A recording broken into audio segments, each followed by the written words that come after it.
Hey guys, Nick here. I'm going to go ahead and just state the obvious. This is a marketing tool for my real estate business. I've been a realtor for 20 years right here in Nashville. But who wants to listen to a boring podcast about real estate? Good news, it's not. This is a podcast about people that I've built relationships with since I moved here in 1988. If what I stand for resonates with you and you're looking to buy or sell a home in this area, let's talk. No pressure, just a conversation, kind of like this podcast. This is the 615 Podcast with your host, veteran realtor and entrepreneur, Nick Woodard.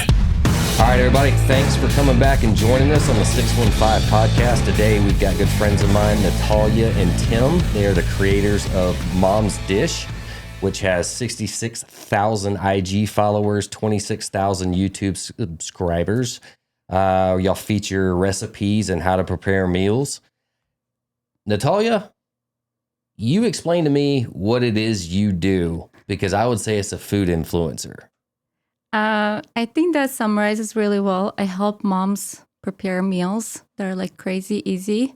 So I always say that I make survival meals for people, or like inspire people to make survival meals. So your accent, were you from Mississippi?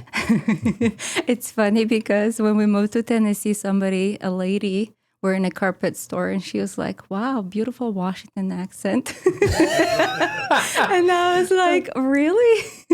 I'm from Ukraine, so it's not a Washington accent. But you came through Washington. Y'all came from Seattle. Right? Yeah, it came from Seattle, so maybe it's intertwined. Yeah. Right. Could be a little bit of everything, yeah. Yeah, but I'm Ukrainian. So explain to us how you went from, was this just a hobby and then you created this gig, or like when did you start seeing it really take off? Can I clarify some things? So there's a difference between an influencer and a blogger. Technically speaking, even the numbers you said, Instagram is more of our playground and as well as YouTube. We're technically bloggers. Our main platform is the momsdish.com website. That's where we get millions of views. But not to say that, we also love Instagram because we feel like that's where we get to be ourselves. Sure. And put a little bit of our face out there. But technically speaking, we're bloggers. Yeah, that's true. Our main platform is the blog itself, but I do like Instagram. It's fun. I love to connect with people. That's where you get to connect with people, yeah. So how did this become like a full-time business? So we started in 2011. I was bored mom with 2 little kids. So just started talking to the community, talking to people a little bit more. Back in the day, used to be Facebook groups. That's kind of where we started out. It's like 2009. 2011? 11 is when we started the blog. Right around the time Ethan was born and we started slowly. 2011, we created the blog itself. And we always said it's going to be like a passion thing that we do. We never wanted it to be a business. It's like giving back to the community. And then in 2019, I was in a really good corporate job. And one of my friends was blogging. And she was like, you have to start this as a business because you can't really dedicate your time fully to it. If you can, it can be a really good, lucrative business. So quit my job. Well, before that, we were going to do another job, another company we were trying to form, an online company. Yeah, that's true. Directory. That's kind of more of your thing. Right. And right about that time is when you did that conference. Yeah, I went to a conference and I learned a lot about blogging. And so from there on, we just basically started a new site. 2019 is where we started monetizing it, and it turned into like a full-time job. Tim started in 2020. How much did we make in 2019? $1,898. There you go. $1,898. We're going to frame that one day. Yeah. And that's when we found out. My first year in real estate, I think I made like $14,000. Right. That's exciting. It's unbelievable. 14 is good. I mean, when you're 24 living in your sister's basement, I guess.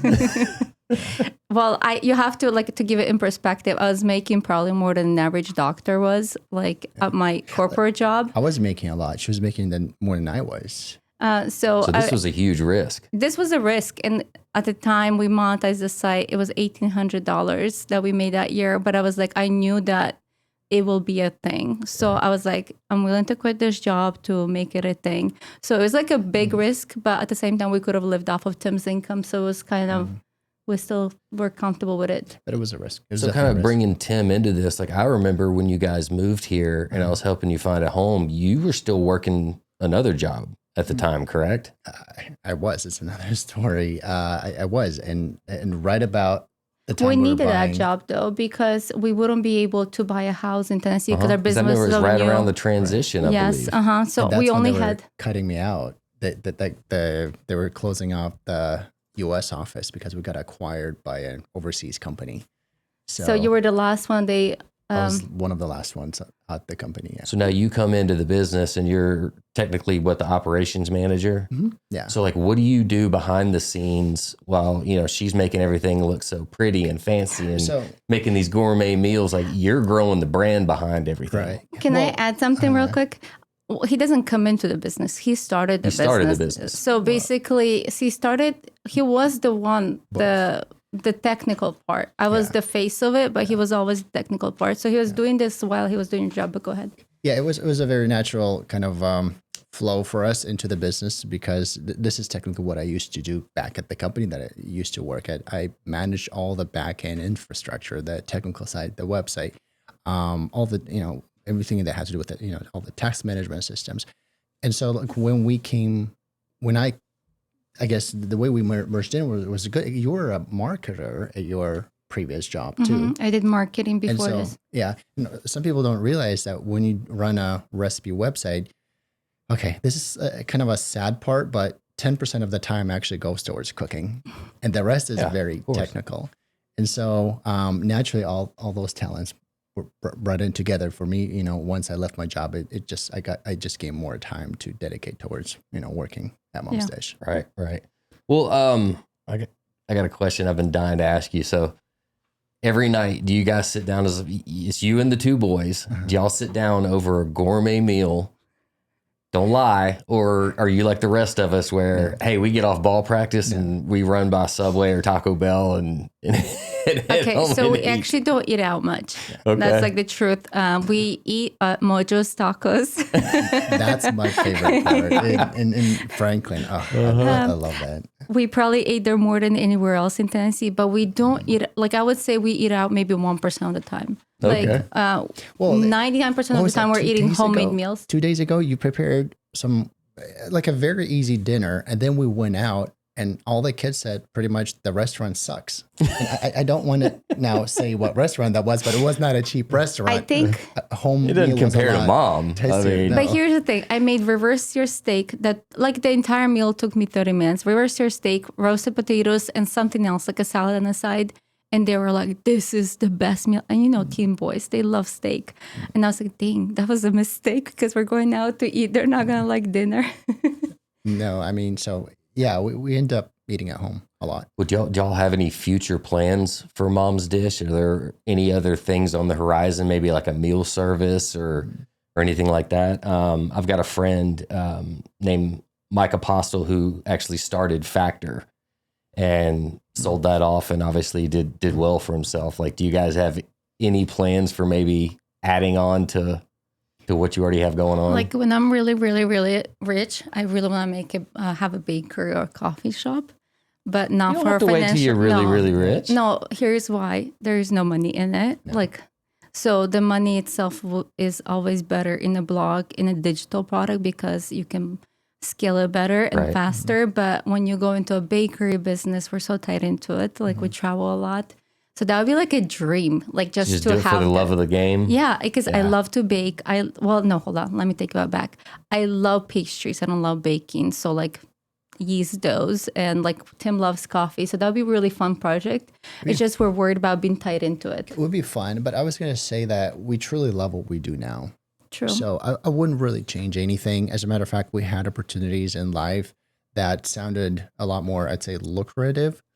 But it's just like, we love this job because we get to work with, we get to impact so many people. And then at the same time, we get to see our children every day because we work from home. And so I probably would not change anything now. Yes, the career is changing a lot with the whole AI industry is changing a lot. But as far as like completely something new, that's not something that we're necessarily exploring. It's probably going to be something within Yeah, no physical product in Right. mind at all. Especially with the physical product. No. Well, so like your business model obviously relies heavily on social media and growing your following and growing your brand. And so what are some of the tools that you guys use in order to get out there more, grow the brand, get more eyeballs? And obviously like you guys, you're shooting to be monetized. Yeah. So someone like me, Yeah. you know, I don't really care about being monetized. I'm just wanting to get out in front of people more so I can meet more people, serve more people, that type thing. Well, like it's not, well, I guess social media is a platform we should probably explore more than we are. And we're trying to. Y'all do great on socials. I think we love that. Actually. Yeah. I think it's like natural. The social media is natural and it's fun. Yeah. And I think it's good for branding. But as far as monetization, we don't really rely on social media Right. for I was monetization. gonna say social media is pretty bad, and I'd be honest with you, it doesn't really pay as much either. I think it's probably gonna get there. I hear about TikTok is getting there. It's not what it was a year or two ago. Who knows what's gonna happen to it?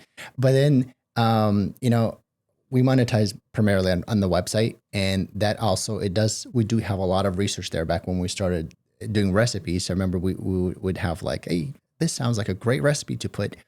And we do a recipe and no one would visit the website. And then we learned there are tools to use to see what people are searching for.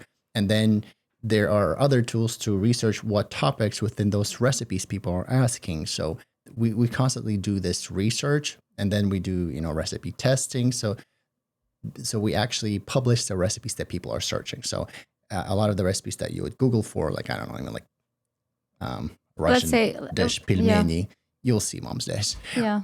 So we just try to, you know, dominate this, you know, number one queries that people are searching for. Right. That's what we do. Okay. Well, we were saying earlier, I'm going to go on a personal note. So Tim, you're from Russia. I am. Natalya, you're from Ukraine. What brought you here? Like, how did you get here? What's your story from, you know, coming overseas? Did y'all come together? Did you come separately?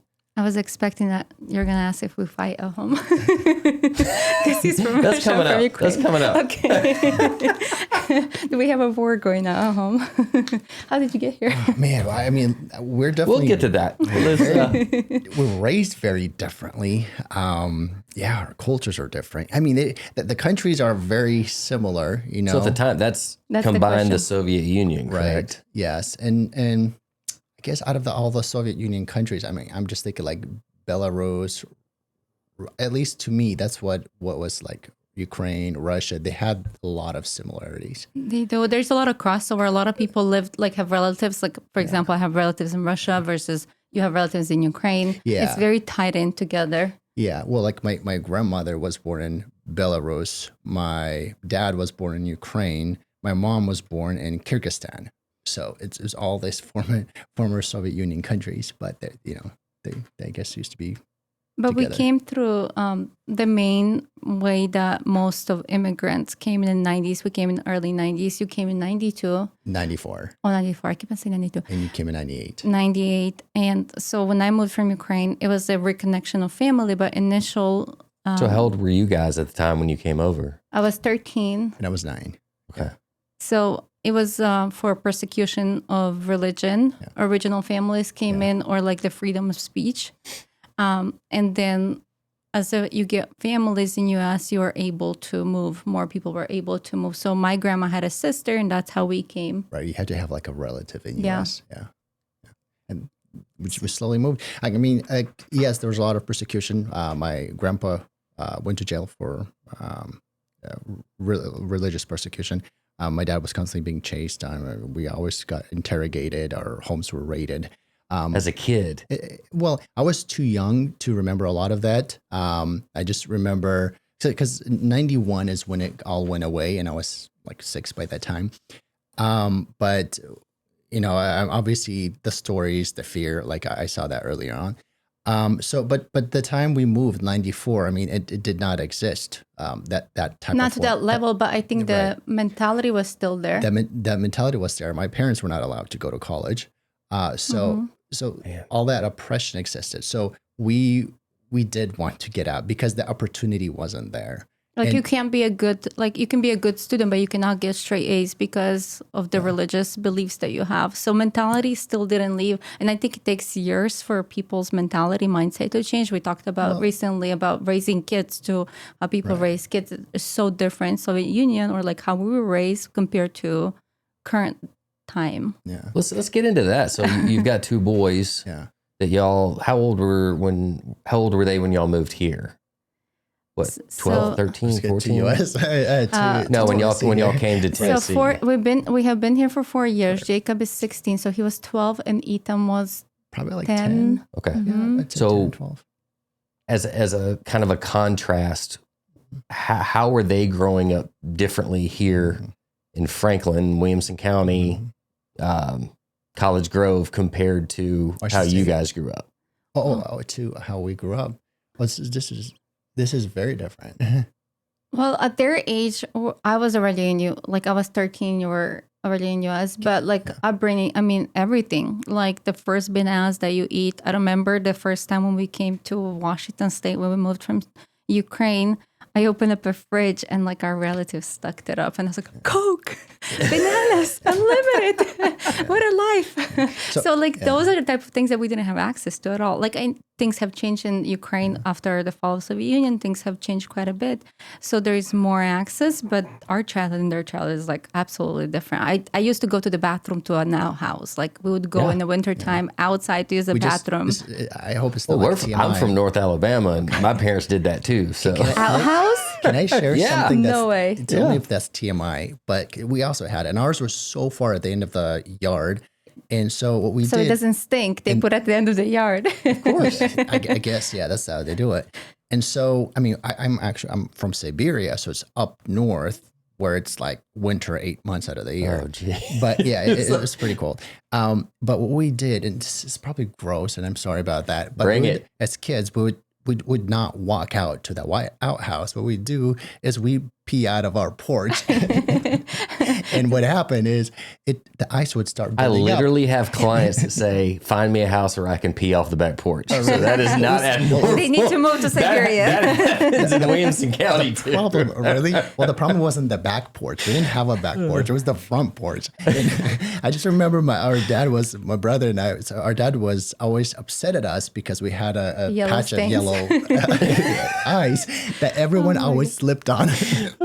That's fantastic. And that was our life. And now our house every room has a bathroom. So that's the difference. Right. Yes. And It's we like a have, basic difference that our kids can't probably even wrap their heads we have around. more bathrooms. So everyone has a bathroom in their room, and we have more bathrooms than we have. So do they have any concept that, mom and dad grew up with very Absolutely. different standards than they have? We have stories. They always joke that Tim always says, I used to walk to school in Siberia. And they always repeated it. Like I used to. And they're like, they finished the story because we always joke about it. I But think they got to see a little bit when we took took them to Ukraine. Ukraine. Yeah. In 2017, we went back as a family. So we showed them where I grew up. We went through Ukraine for a whole month, did like a road trip. That was really fun. We were planning to go to Siberia up until this whole thing started. I was going to show them where I came from, and we're going to go visit all these places, but I guess that was The canceled. chances of you entering Russia are very Not slim. anymore. Well, I mean, we got to kind of talk about it. I mean, I have someone from Russia sitting here and someone from Ukraine sitting here. So like, I would say the average person doesn't truly understand the conflict. Give us a little bit from your perspective, having lived there, having, family from there. Like, what can you tell us is kind of going on? Do you want the Ukraine or the Russian perspective? You have a choice here. Let's get both. Ready, go. Okay. Let's do it. Okay. Okay. So I had some people come up to me like, man, Tim, oh man, you tell me if I'm sharing too much. I don't like to share too much. You go for it. I know nothing about this, so I'll let Natalya be the editor and we can cut out whatever she doesn't want. Really? Well, the person was like, Tim, you guys, the Russian president, he's so put together. You guys have it figured out. And I was like, dude, you realize we ran from that country. We escaped that country. We took every opportunity. Like, my family ran from the country. Like, if you want to, you can go visit, but it's really not as good as it looks. So that's probably the good way to put it. I mean, on the paper, I think on the paper, it looks like everything is good, but coming from Russia, it's a different picture. It's a different picture when you live there. So, I mean, there is no opportunity in Russia. There is no freedom unless you side with what they want you to side with. And so, as a country, I think as a president, like back in the day, I mean, I don't remember him becoming president still in middle school. So the contrast in the country, gosh, I was in middle school. That was like 20 years ago, 20 something years ago. He's been around forever. This year, we'll be married for 20 years. Yes, but how long has he been the president? Since 99. Okay, so 25 years. Sheesh. Yeah. So since then, he like did improve the country, but I feel like early on, it was good. It was really good, but now it's kind of like, I don't understand. I think it's hard to understand the concept of what's happening between the two countries, and it's hard to be the person on the outside. Like at first when it happened, it was really impactful. Like we created charity events and stuff like that. Has it affected your family over there? Yeah, well, directly? I mean, directly, not exactly, but also I have a male cousin that's like going to be forced to go into war because there is not enough men in Ukraine to fight. So it does impact you. We're from western part of Ukraine, so we're like almost at the border of Poland. So we're safe. That side is safe, but we personally know a lot of people that were impacted. So this stuff does hurt, and it's like personal, and it doesn't make sense. I think a lot of people just should not be in power for more than their election cycle, and that's where things go wrong. That's it. It was, I think, and just genuinely, I don't like to talk much about politics, but Russia was doing good before. It had a good point where it was recovering, and even the first initial like terms is in 99 when he became the president, everything felt better. Everything looked like it was recovering up until, people decide to overstay. And that's when it's, and then they say like, what should I do now? That's, it's so what maybe do you guys appreciate here in America that people that are born here may take for granted? Can I say something? Go for it. People don't realize how important the freedom is. Right. It is, okay. This is something I'm going to say to my, one-sided of the one political spectrum when I was in Washington State. I'm going to say to another political spectrum here in the South. Difference in opinion is great.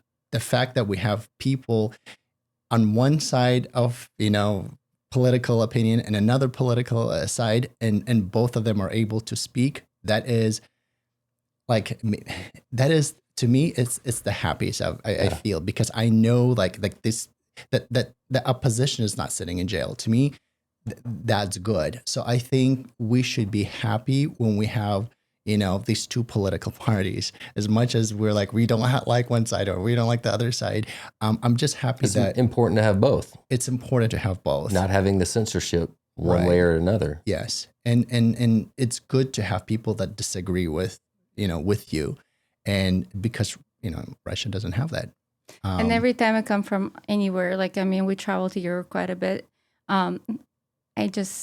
I'm thankful for American tax system, even though I hate paying it. Mm-hmm. Like you get on the roads, our youngest. He found it that she's actually saying she likes our tax system. I literally do. Here's why. No, we do. We came to Ukraine and. Maybe I am way off base with my thought process. Wait, hold on. I do not like pay taxes. I wish things that were fixed, but at the same time, I appreciate that we have structure. Right, That's what I love. I get it. That makes sense. You go to Ukraine, back before this last presidential elections, the roads, we don't know where the money, in Ukraine went. The roads were so bad to a point where you have to drive around.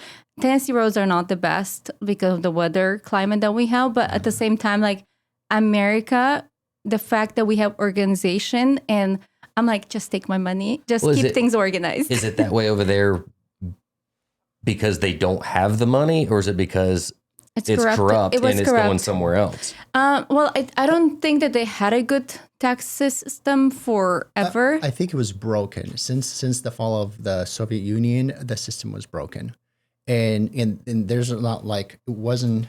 There was corruption, and a lot of that corruption actually has been very much weeded out. Like especially the last few years with Zelensky, with the last president, right? Yeah. I don't want to take politics or anything, but they've been working really hard to qualify for, they've been working really hard for Europe to like them. So I think like anyone I talk to right now, they're like, like they've improved tremendously.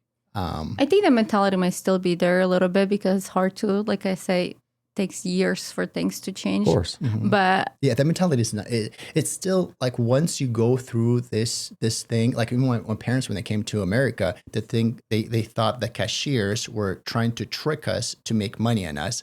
And later on we figured out that, okay, in US, you can't just like, you can't do that. You're suspicious of everything. We're suspicious, yes, because that's the mentality you grew up in.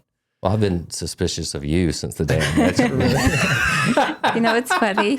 When we moved she's too sweet, too put together. She's got this thing about her where she's got other things going on in her head. She's not letting you know she knows. No. She's a sweet I'm person. actually really much open book. But it's funny. Our neighbors, when we moved into our first house in Tennessee, they Googled us. They probably thought we were like some spies. They literally Googled us. Well, and then she was like, what do you guys do for a living? And we're like, well, we're in like, we didn't want to say anything. We said we were in media and marketing. And she Googled me and she's like, oh my gosh, I had to Google you and here's what came up. So she found the blog, but she's like, I literally thought you guys were some spies. Well, we had a similar story before too, because when we did... She's got the Charlie's Angels look. The thing is, like, the South does not have any Russians or Ukrainians, and all of a sudden, some family with two beautiful... have you seen the show on Amazon, Americans? We totally, like, we're the perfect description of that family. Yeah, none of us, like, gets out to work. We're all, like, we're sitting at home. If you're spies, you're doing a really bad job at it. Probably. Put your name out there too much. Expose ourselves. Yeah. So let's get. So you both came here. I met you. You were actually referred by a mutual friend, Pamela and Rocco, who she actually does really well on her Instagram stuff. She's got 112,000 followers. She's a health coach. So big shout out to Pamela. But you guys moved here. Did you give her a gift? She's We're putting this out there. Pamela, he owes you a gift. She did. Yeah, absolutely. She's gotten a couple bottles of wine from me. I owe her a little more than that, though. She's fantastic. So what brought you to Nashville? I mean, that seems a little bit, Ukraine, Russia, Seattle, Nashville. Like, yeah. What brought you here? Well, first of all, there are not many Russian Ukrainians here. First of all, there are not many Russians in U.S. It's a whole different story. But yeah, not many Russians or Ukrainian here. They're just well, Tim's family lives in Knoxville, and at the time, 3 hours away, and would fly into. They moved in 2008, and they like literally picked up and randomly moved 2008 to Knoxville. They want like a slower pace of life. Would come and visit them, and Tim's dad got diagnosed with cancer at one point, and we were like, okay, well, we kind of had to be closer to him, and we started looking. We love the South. And in 2020, we had a booked flight to Ukraine and COVID happened. So then we were like, well, what's the next best thing? Nashville. Let's go to Nashville and see Nashville. I never thought about it because every time like we'd fly into Nashville and my dad would pick us up, drive here 3 hours and then take us back. And we always saw that like that almost like an industrial side or some, the streets that didn't look too pretty. And that was our, imagination of what Nashville is. Y'all driving from Nashville to Knoxville. So you're going through Lebanon and I don't remember. I don't know where it went through, but I just know whatever went with it wasn't like didn't interest us. But then my youngest brother, he was like, no, you should. Well, not youngest, but you should just try the actual Nashville. You should go downtown or whatever. Actually explore. It was the 12th and South Street. And we drove in from Knoxville to Nashville, and it was a completely different experience. Yeah. People were jogging on the street, like they were like exercising, and I'm big into exercising. I'm like, okay, wow, I like this. Felt like Seattle for a second. It felt like Seattle. Seattle bikes. But everybody was outside. Everyone was happy, and everyone was so welcoming. And there's a lot of this young energy that there's like a lot of. I think it was like just all the bachelorettes that got us here. maybe that's what it was. But everyone was so happy, and we're like, wow! It felt like the South welcomed us. But in and then you ended 2020, up coming down to College Grove, which is that's different no. compared to Nashville. Well, College Grove is a whole other story because one time we came and we turned around. I don't know if you know this story. So when we ended up staying in 2020 in downtown Nashville for 2 weeks, kind of like exploring. Went to Witherspoon. No, not Witherspoon. Sorry. What is that neighborhood? Witherspoon. Yeah, Witherspoon. Oh, and yeah, Brentwood. Witherspoon. Yeah. Looked at those homes. We're like, wow, it's so beautiful. Like all the Brentwood area is so beautiful. So we're like, okay, maybe we should consider moving. Not gonna lie, you should have considered Witherspoon 4 years ago. Really? I know. They went up like crazy. We should have 100%. considered everything 4 years ago. We should have bought the entire Nashville. people always ask like, when's the best time to buy a house? 4 years ago. For not Yeah, in buying 2020. land. But actually, to jump back a little bit, when we came, we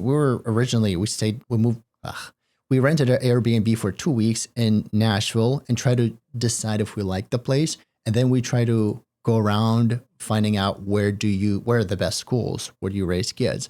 So that's actually why we ended up more in Brentwood area.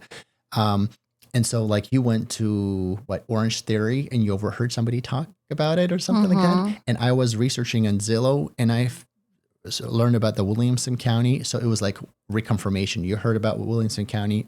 My numbers showed that was where the good schools were. And so we're like, okay, gotta kids check that go to out. Williamson County schools are just absolutely brilliant. Yeah. It's true. And like the environment. Oh, Nick is pointing to himself if you can't see it. It's brilliant. You did go to Brentwood High School? I did. Yeah, there you go. Went to Lipscomb Elementary, Brentwood Middle, and Brentwood High School. Yeah. I've never left. Yeah, this is me. That's Yeah. awesome. I have no proper education anywhere. It got broken every time we moved somewhere. Going somewhere different. I don't speak any language properly. So you guys moved here. You're clients of mine. I'm gonna put myself on the hot seat a little bit right now. What was the experience like working with me? So Do you want to share? you were the first person. Good, bad, ugly. No. Hit You me were with the it. first person we ever met, right? So like the actual. no, I local. reached out to for a few other agents, but the I didn't know anyone experience was else. very different. It was funny because when we were still in Washington, we were on a call, and I was like, when I move for the kids, we want them to marry the Southern girls, and you're like, Southern girls are not. They're the same as in Seattle. Wait, who said that? He did. Oh, Nick said Nick that? said that. And I was like, darn, we're moving to the South. They're like, Southern they're girls not are fantastic. I don't know what I was saying. So, No, the South is amazing. our kids, our youngest is so sad. He's like, I'm not gonna marry a Russian Ukrainian. I'm gonna marry the Southern Southern girl. girls, they're He's beautiful. so sad. That's the first thing he said. They're so beautiful here. All the girls are beautiful. The South people in the South are beautiful. And I think a lot of it is the energy. It's the environment. Like, I think it makes the person also very beautiful. But We're yeah. moving away from the subject. I want to talk about Nick for a little bit. Oh, okay. Yeah. We're talking about the Southern people being beautiful. Right. Well, Nick grew up here. Nick yeah. So my first reaction of Nick is like you spent the first day touring us around the whole Williamson County. And I don't even know where we drove because for me it was all new. But you took us to every neighborhood, and for the whole day I remember we just sat in your new truck and we just drove. We put on And then miles. we pick out your daughter. Do you remember us picking up your daughter from her kindergarten? It was so sweet. Yeah, You I should remember always do that. that. You should always do it. That was the I selling remember point. that. Pick up your child. Like, sorry sells the guys, house. this is real. Like, I gotta go pick up the kid.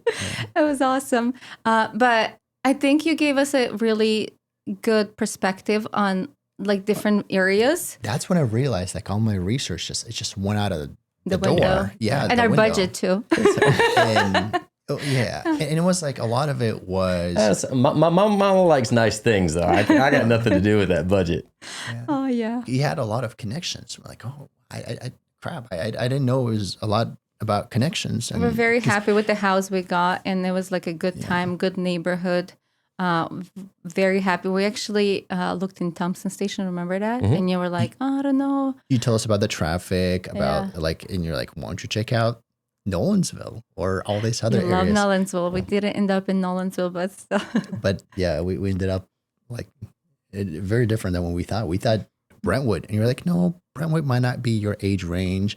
It tends to be, older people. And like the more I started digging into it, I'm like, oh wait, you're right. So apparently There's some new neighborhoods in Brentwood. Yeah, and I thought Franklin wasn't anything special, and apparently it was.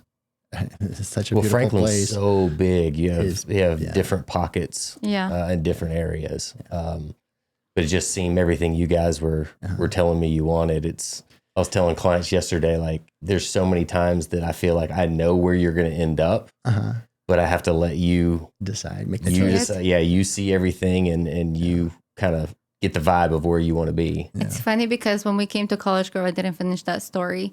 You told us about the neighborhood. We drove there, but we came from the downtown area of the College Grove. So like imagine that road. Downtown the downtown College Grove. We came in through the butthole. Basically. It looks a lot better now. They have like $7-8 million homes on that street now, but back then it was.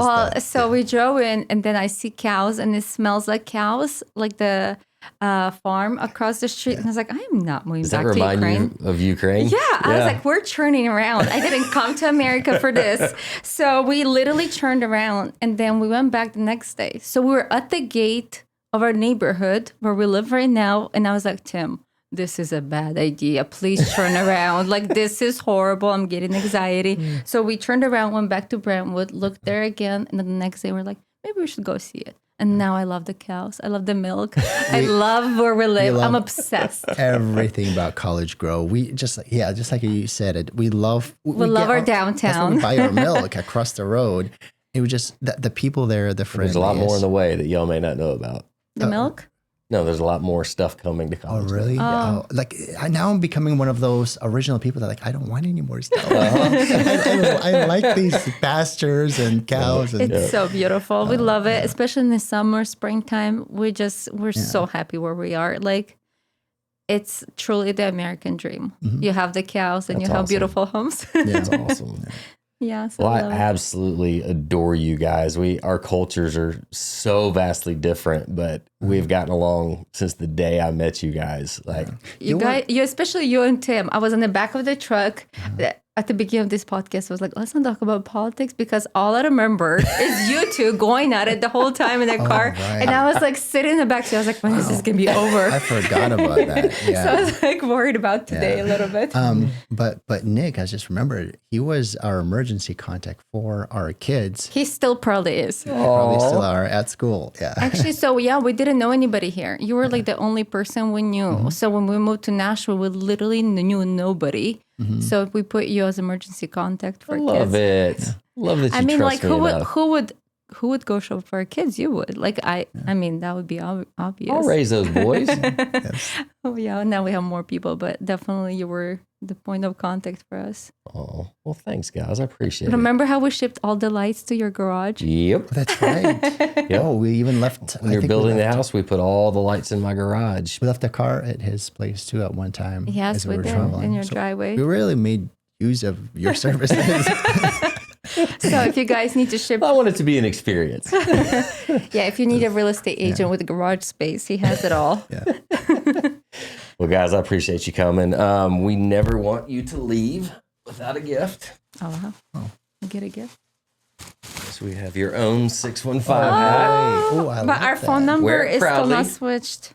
Yeah. 615. What is 615 for? That's our area code. I know. I'm just kidding. It's like, come on, girl. I know what it is. I'm messing around. I'm keeping the old phone number just because I can tell the scammers from non-scammers, because all the scammers still call me from the old phone number. And I'm like, that's the phone number I pick up. 615. Actually, it's going to be cool for my walks. Thank you for the hat. Absolutely. Yeah, thank you. Represent. So again, love you guys dearly. And everybody who's listening, check out Mom's Dish. We're going to put all their info in the show notes.